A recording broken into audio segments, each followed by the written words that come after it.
போகாத ஹாஸ்பிட்டல் இல்லை, பார்க்காத டாக்டர் இல்லை, பண்ணாத ட்ரீட்மெண்ட் இல்லை, போடாத மெடிசன் இல்லை, எல்லாமே ட்ரை பண்ணியிருக்காங்க. இந்த குழந்தை 5th ஸ்டாண்டர்ட் படிக்கிறா. சென்னையிலேருந்து அவங்க அம்மாவோடு வந்திருந்தா.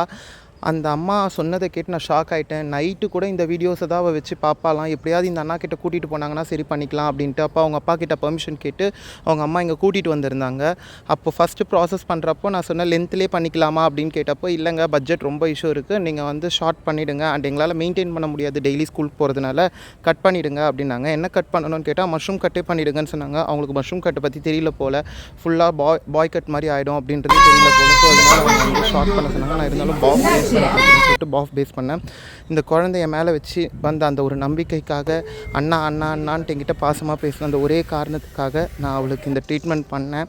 ரொம்ப எஃபோர்ட் எடுத்து தான் பண்ணேன். ஒரு ஸ்டேஜில் எங்களால் முடியல, அதை ஹேண்டில் பண்ண அவளாலையும் முடியல. இருந்தாலும் அவளோட பாசத்துக்கு மரியாதை கொடுத்து நாங்கள் அதை செஞ்சு கொடுத்தோம்.